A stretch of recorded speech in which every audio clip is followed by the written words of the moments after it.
हमेशा की तरह सनातन संवादम के यूट्यूब चैनल के धर्म संवादन कार्यक्रम में आप सभी का बहुत बहुत स्वागत, अभिनंदन।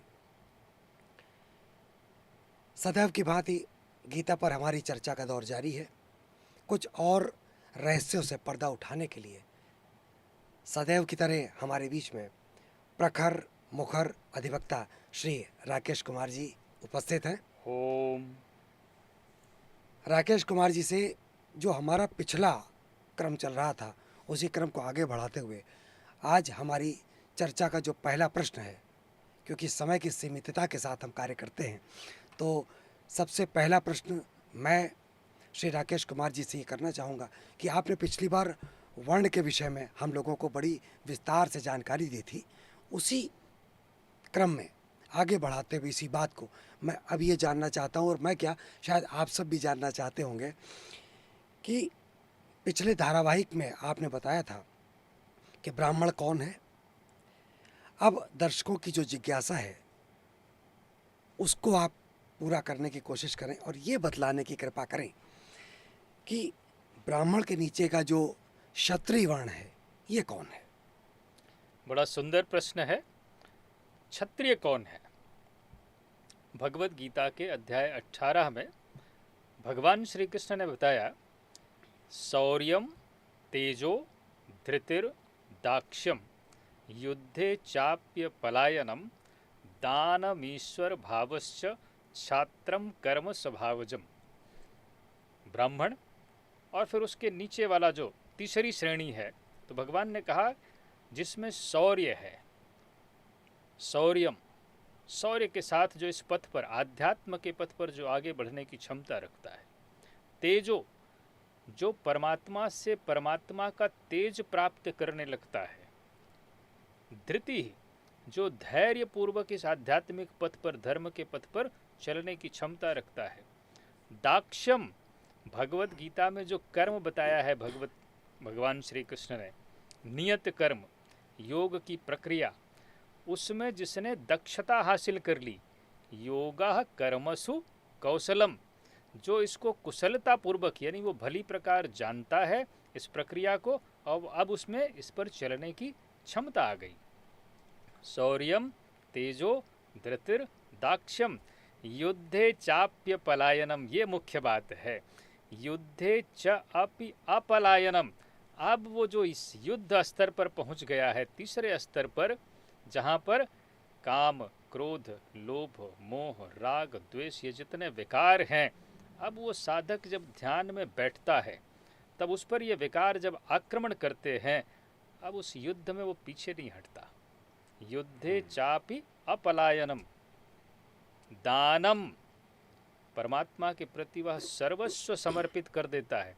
ये नहीं कि थोड़ा सा 100 रुपये, 1 करोड़ रुपए, 2 करोड़, सर्वस्व का समर्पण, मन का समर्पण, बुद्धि का समर्पण। दानम ईश्वर भावश्च, उसका मन, बुद्धि, चित्त सब ईश्वर में स्थित हो जाए, परमात्मा में स्थिर हो जाए। छात्रम कर्म स्वभावजम, ये क्षत्रिय श्रेणी का जो साधक है उसकी ये स्वाभाविक क्षमता होती है। और भगवान श्री कृष्ण ने देखा, अर्जुन को कहा, दैवी संपद विमोक्षाय निबंधाया आसुरी मता माँ शुचः संपदम दैवीम अभिजातोसी पांडव। तू दैवी संपद को प्राप्त हो चुका है, तेरे भीतर संपूर्ण दैवी संपद है। और दैवी संपद क्या है, दैवी गुण क्या है? अभय, सत्व, संशुद्धि, ज्ञान, योग, ये जितनी, विवेक, वैराग्य। तो भगवान ने अर्जुन को डिक्लेयर किया, माँ शुचा संपदम दैवीम अभिजातोसी पांडव, तू उस स्तर पर है जहाँ तेरे भीतर ये दैवी गुण पूरी तरह से प्रभावित हैं, प्रवाहित हैं। तो जिसमें ये क्षमता हो और वो भी स्वाभाविक, इसके लिए उसको प्रयास नहीं करना पड़े, भगवत गीता के अनुसार वह क्षत्रिय वर्ण में है, तीसरे वर्ण में है। मतलब स्थिर बुद्धि हो जाए, संयमी हो जाए और इंद्रियों को अपने वश में कर ले और ईश्वर के मार्ग पर चल पड़े, इन सब का दमन कर दे। जो भी मन के अंदर विकार है या जो व्यथित करते हैं, जो मन को हिलाते हैं, उनका दमन करने के बाद जो स्थिति आती है वास्तव में क्षत्रिय वो है जो गीता कहती है और जो अभी आपने उसकी व्याख्या करी। मुख्यतः यह बात कि अब जो युद्ध शुरू होगा, आंतरिक युद्ध विकारों के साथ, अब उसमें वो पीछे नहीं हटेगा। उसमें वो क्षमता है कि इन विकारों को वो नष्ट कर देगा।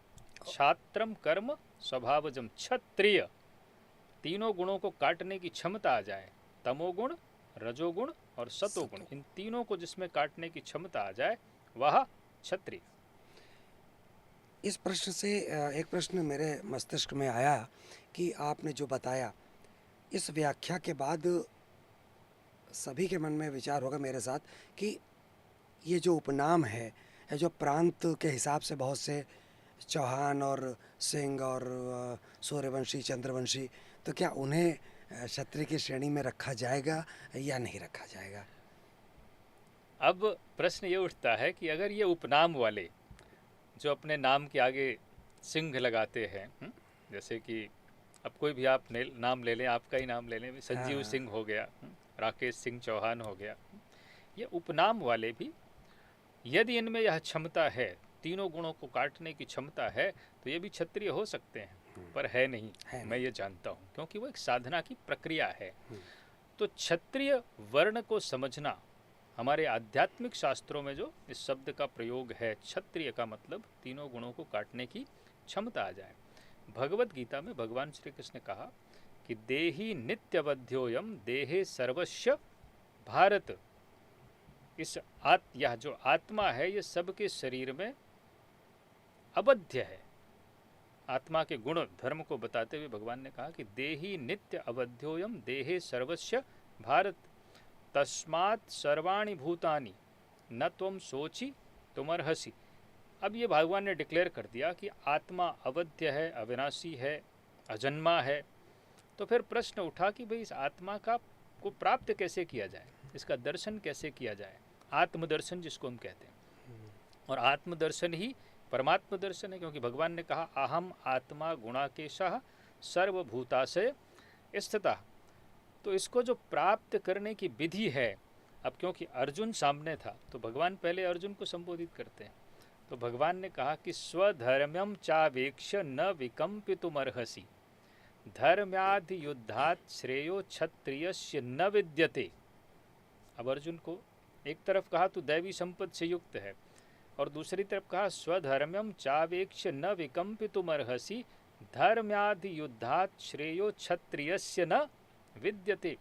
इस धर्म से संयुक्त युद्ध को करना, इससे तुझे पीछे नहीं भागना चाहिए, क्योंकि स्वधर्म में भी मैं देख रहा हूं कि तू क्षत्रिय स्तर पर है।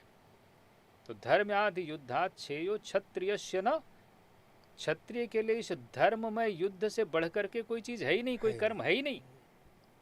इसलिए तुझे पीछे नहीं हटना है, तुझे इस युद्ध में लगना है। तो जिसमें इस युद्ध को करने की क्षमता हो, स्वाभाविक स्वधर्म, एक होता है धर्म और दूसरा होता है स्वधर्म। परमात्मा को प्राप्त करने की जो संपूर्ण विधि है उसका नाम है धर्म। और स्वधर्म, इस धर्म के पथ पर चलने की, इस आत्मदर्शन के पथ पर चलने की सबकी स्वाभाविक क्षमता अलग अलग होती है। अब कोई पिछले 100 जन्मों से कर रहा है, उसकी क्षमता अलग होगी। किसी ने पिछले 50 जन्मों से शुरू किया है, उसकी क्षमता अलग होगी। किसी ने 10 जन्मों से शुरू किया है, उसकी क्षमता अलग होगी। और किसी ने आज प्रारंभ किया, उसकी क्षमता अलग होगी।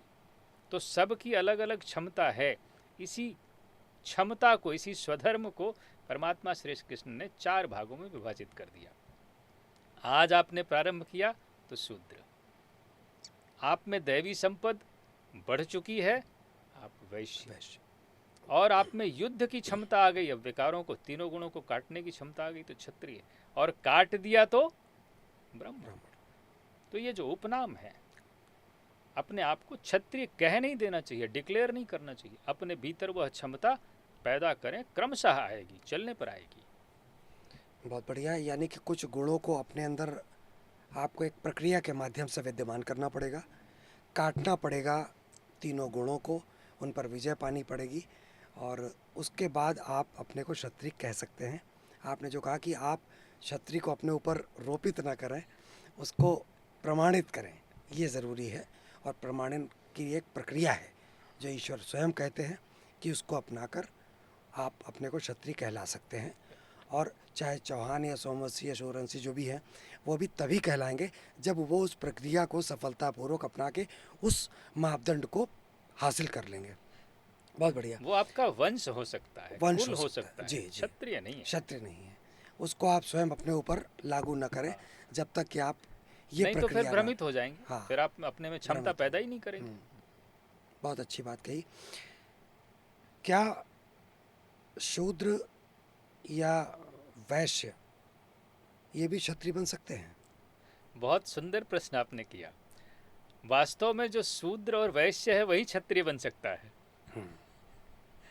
ये जो सिंह है, चौहान है या उपनाम वाले हैं, इनमें वो क्षमता जो है तभी आएगी जब स्वयं ये शूद्र से प्रारंभ करेंगे। तो जो शूद्र है वही आगे चल करके वैश्य बनता है। जो वैश्य है, इस बात को बड़ा ध्यान से सुन लें, आपके दर्शक भी सुन लें, जो वैश्य है वही क्षत्रिय बन सकता है, अन्य कोई बन ही नहीं सकता। ये ऐसे हो गया कि जिसने बीए कर लिया वही एमए करेगा, एमए करेगा। ठीक जिसने 12th पास कर लिया वही बीए में उसी का एडमिशन होगा। ग्रेजुएशन में जाएगा वो। डायरेक्ट आप 10th से 8th से आप वहाँ जंप करके नहीं जा नहीं, सकते। नहीं। तो ये जो क्रमिक प्रक्रिया है, वैश्य स्तर पर पहुँचने के बाद ही आप क्षत्रिय स्तर पर जा सकते हैं। तो जो शूद्र है उसका क्षत्रिय बनना सुनिश्चित है। वो यदि बढ़ता रहेगा, बीच में छोड़ नहीं देगा, वैसे इस प्रक्रिया को छोड़ने का कोई मार्ग नहीं है, भाग नहीं सकता कोई।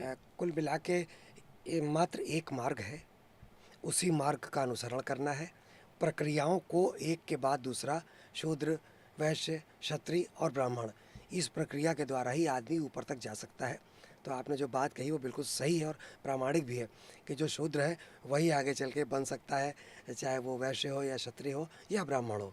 बाकी अन्यत्र कोई भी व्यक्ति जंप मार के या किसी और नीति के द्वारा इसको प्राप्त कदापि नहीं कर सकता। ये बात स्पष्ट हो गई।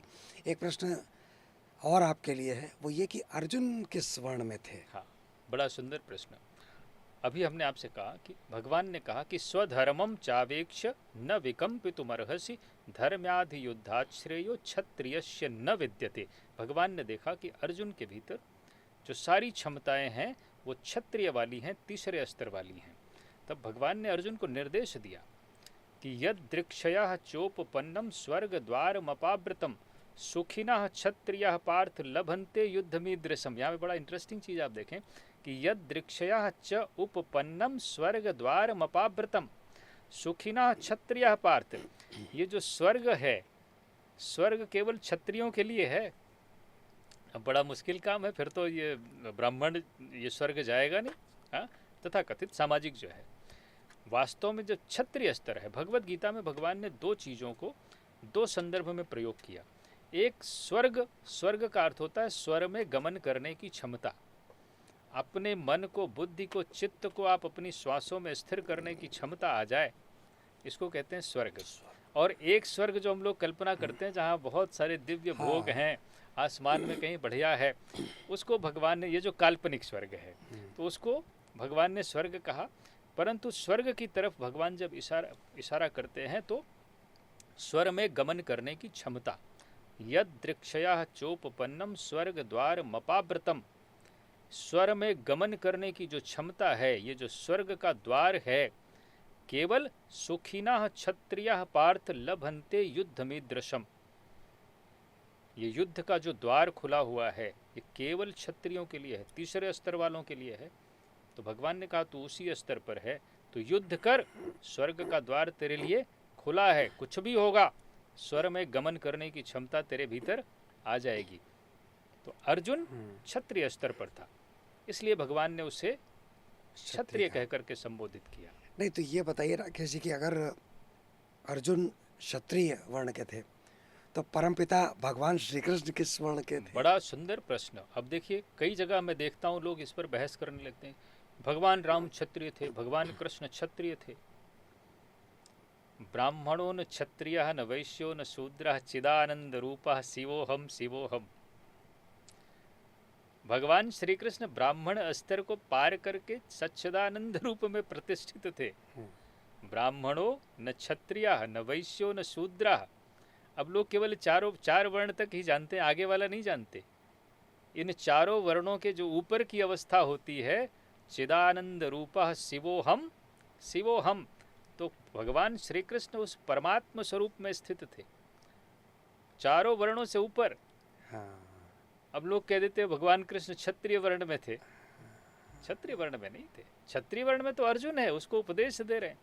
वो तो ब्राह्मण की निचली श्रेणी और फिर ब्राह्मण की पराकाष्ठा, ब्रह्म में स्थित परमात्म स्वरूप थे। ये भगवान श्री कृष्ण का वर्ण था, वर्णों मतलब से ऊपर, वो जितनी भी परिसीमाएं थी उससे बहुत ऊपर, अलौकिक जैसे कह अलौकिक सकते हैं। परमात्म स्वरूप। भगवान कृष्ण के बाद थोड़ा सा पीछे अगर जाएं और त्रेता युग की चर्चा करें, उसके महानायक मर्यादा पुरुषोत्तम श्री राम, उनके वर्ण के बारे में भी आपका क्या विचार है? अब देखिए, बड़ा सुंदर प्रश्न है। भगवान राम को भी लोग कहते हो क्षत्रिय वर्ण में थे। सूर्यवंशी कहा जाता है उन्हें। सूर्यवंशी कहना ठीक है। उनका वंश जो था वो सूर्य था। सूर्यवंश, कुल वो उपयुक्त है। वो कुल जो था वो रघुकुल था। तो कुल और वंश ये कहना ठीक है। भगवान राम ने कभी नहीं लिखा राम सिंह, भरत सिंह, लक्ष्मण सिंह, कहीं नहीं मिलता है लिखने के लिए। तो ये क्षत्रिय वर्ण में आज करके अगर हम व्यवस्था में देखें, परमात्मा श्री भगवान राम, ठीक वही बात, न ब्राह्मणो न क्षत्रिय न वैश्यो न शूद्र चिदानंद रूपः शिवोहम शिवोहम। भगवान राम वर्ण से ऊपर थे। लक्ष्मण को आप क्षत्रिय वर्ण में कह सकते हैं, क्योंकि उनको उपदेश की आवश्यकता पड़ती थी। भरत जो थे, मेरा जहाँ तक कैलकुलेशन है, जो वर्ण को भगवत गीता के अनुसार यदि मैं करूं, तो भरत जो है वो ब्राह्मण वर्ण में थे। उनमें ब्रह्म के दर्शन की क्षमता थी, लक्ष्मण से ऊपर थे वो। तो एक ही परिवार में यदि आप देखें तो लक्ष्मण क्षत्रिय वंश में थे। बार बार वो भगवान से प्रश्न करते थे, प्रभु ये क्या है, प्रभु ये क्या है। जब तक आपको उपदेश की आवश्यकता है, आप क्षत्रिय वर्ण में हैं।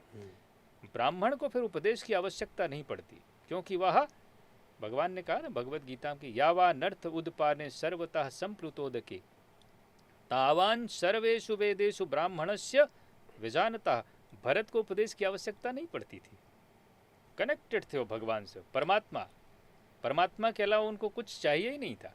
ये ब्राह्मण की अवस्था होती है। तो भगवान राम, भगवान कृष्ण, ये वर्णों से परे थे, वर्णों से आगे निकल गए।